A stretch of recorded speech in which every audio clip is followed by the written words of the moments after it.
काशी बहुजन समाज के साथियों, सम्राट चंद्रगुप्त मौर्य, सम्राट अशोक मौर्य, राजा अभिहद्रथ मौर्य के वंश में जन्मे बाबू जगदेव प्रसाद, जिन्हें सामाजिक लड़ाई लड़ने के कारण बिहार का लेनिन कहा गया, उन्होंने नारा दिया कि 100 में 90 भाग हमारा, फिर भी राज तुम्हारा है, सत्ता छोड़ो अहे बेईमानो, 90 ने ललकारा है।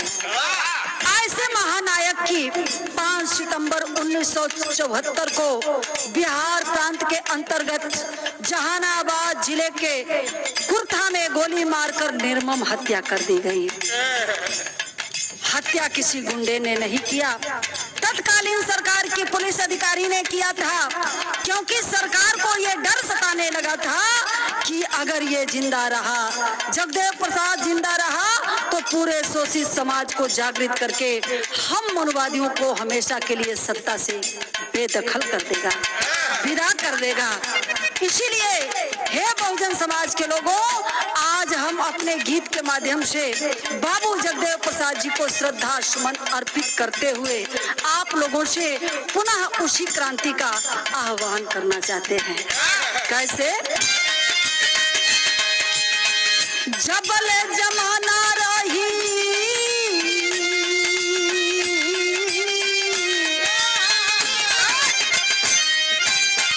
जबल जमाना रही सूर्य और चंद्रमा, जबल जमाना रही सूर्य और चंद्रमा, रही है जगदेव बाबू मनवा में हो।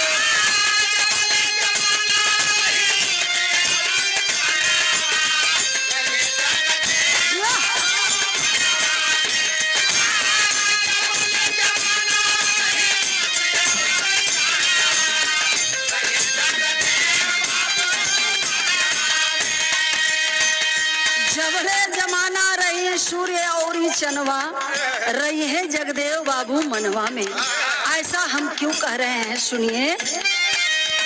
लड़ले समंतिन से जंगल ललकार के,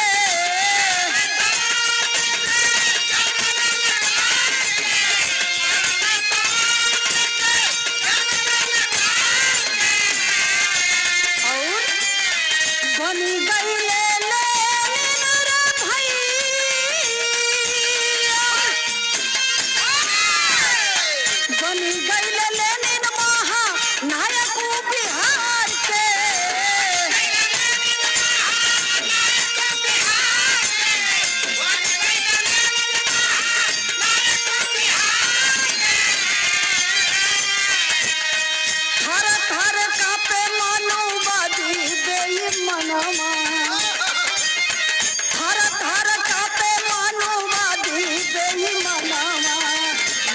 जगदेव जी सपना में हो, थर थर कांपे मानववादी बेईमान।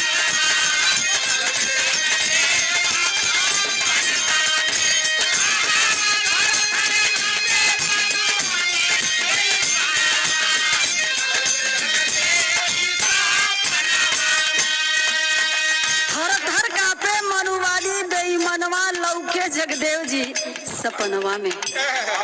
अर्थात जिस प्रकार पश्चिमी जगत में लेनिन ने क्रांति करके साम्राज्यवादियों को उखाड़ फेंका, उसी तरह बिहार में बाबू जगदेव प्रसाद सामंतियों की चूल्हे हिला दिया। सामंतवादी सपनों में भी बाबू जगदेव प्रसाद से थर थर कांपते थे। आगे सुनिए होता क्या है। चलल सैलाब आगे बढ़े युग नाया,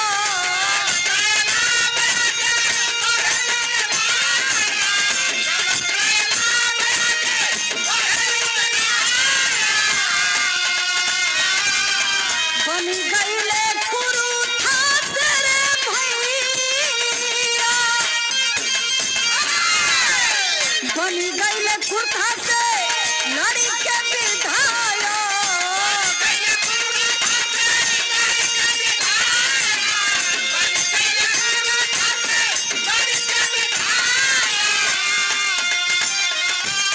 चलल सैलाब आगे बढ़े युग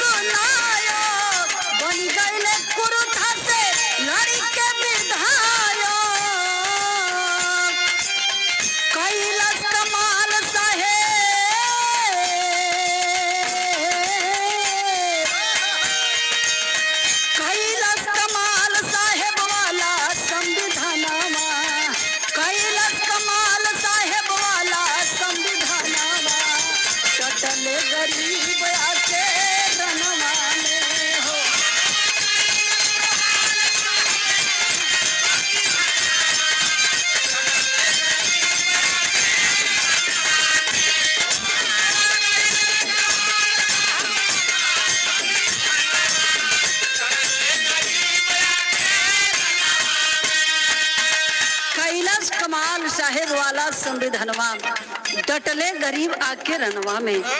जो गरीब शासन सत्ता की बात सोच भी नहीं सकते थे, वो लोग सन 1967 में बाबू जगदेव प्रसाद के विधायक बनने के बाद सामंतियों के खिलाफ मैदान जंग में कूद पड़े। चल पड़ी परिवर्तन की हुंकार बिहार से।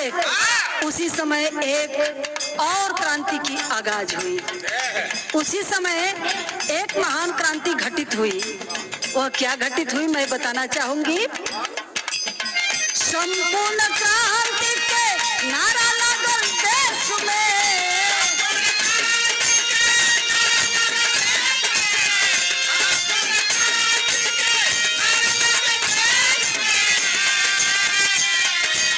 आज चले जय प्रकाश रे बाबू, चले जय प्रकाश इनका लाभ वाले भेष में।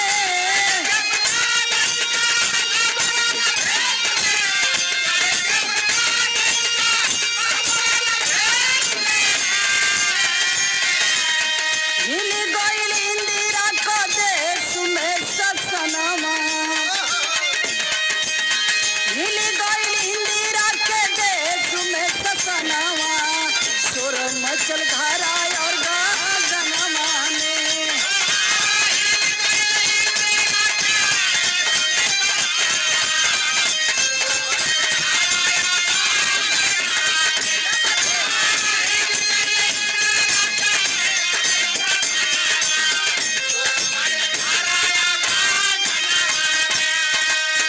गौर करेंगे बाबूजी, 5 जून 1974 को लोकनायक जयप्रकाश नारायण ने पटना के गांधी मैदान से संपूर्ण क्रांति का डंका बजा दिया। बाबू जगदेव प्रसाद लोकनायक के साथ खड़े हो गए। मनुवादियों को महसूस होने लगा कि अब बदलाव की लहर हमारे अस्तित्व को निकल जाएगी। खुद सरकार बाबू जगदेव प्रसाद को खत्म करने की साजिश रचने लगी। आज 5 सितंबर 1974 का दिन है। बाबूजी कुर्ता में एक सभा में भाषण दे रहे थे। तब तक होता क्या है अगले बंद में मैं बताना चाहूंगी। कैसे बदलो व्यवस्था का है हौसला बढ़ाई,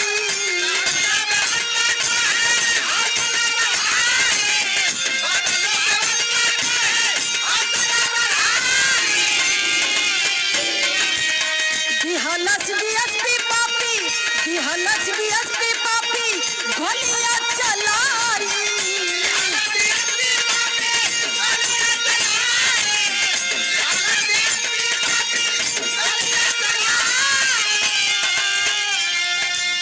बदलो व्यवस्था का है हौसला बढ़ाई, दिहलस डीएसपी पापी गोलियां चलाई। तो होता क्या है खून में रंगाइल बा मसीहा के बदनमा, खून में रंगाइल बा मसीहा के बदनमा, ले अइले घसीटत पापी धनमा में।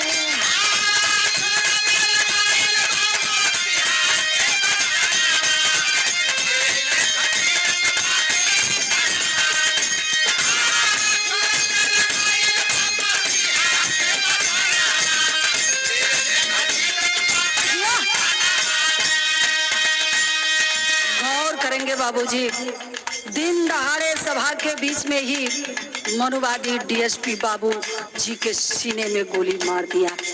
लहूलुहान होकर छटपटा रहे थे गरीबों के मसीहा। हाय रे निर्दयी पुलिस के लोग, बाबूजी को अस्पताल में न ले जाकर ये पापी जीप में बांधकर घसीटते हुए थाने में ले आए। भाग चले 85 समाज के लोग। धिक्कार है हमारी ऐसी जवानी को जो अपने मसीहा का साथ नहीं दे पाए।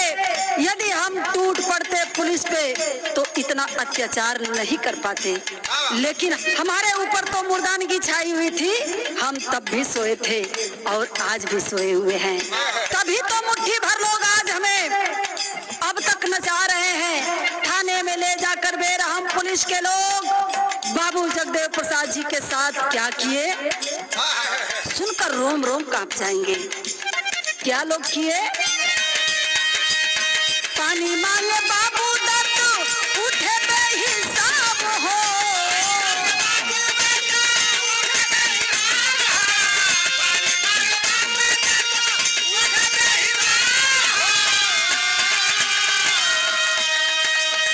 थाना प्रभारी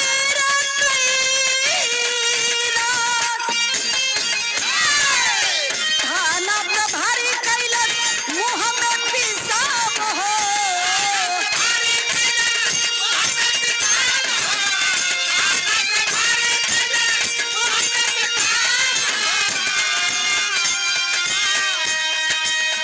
तड़पत गइल वायुग नायक के परनवा। तड़पत गइल वायुग नायक के परनवा। रोवे आज बहु जनवा तनमा में।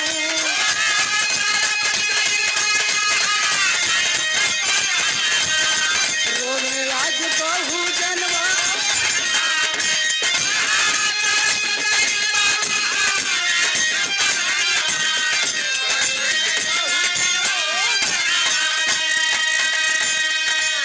आए हमारे बहुजन समाज के साथियों, पानी बिना तड़पते हुए जगदेव बाबू को मुख में थाना प्रभारी पेशाब कर दिया।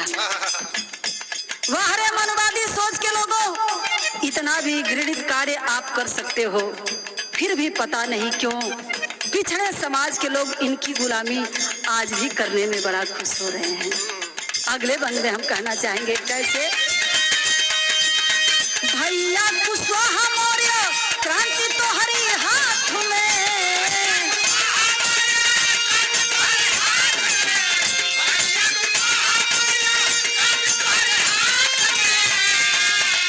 इस गीत के माध्यम से मौर्य भाई कुशवाहा भाइयों से निवेदन करते हुए कुछ कहना चाहूंगी। क्या? काहे खड़ा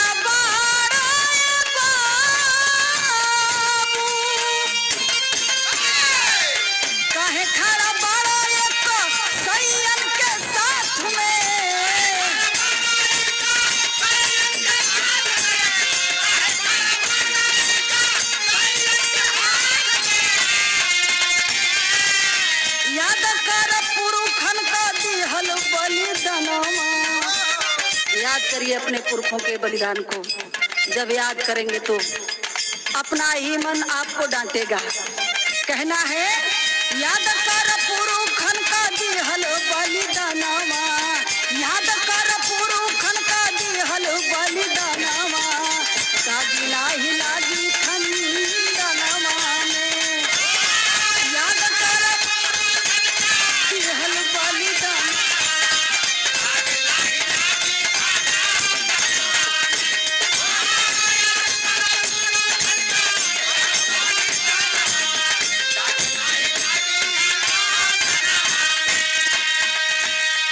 याद कर पुरखन का दिहल बलिदानवा। दागी नाही लागी खंडनवा में।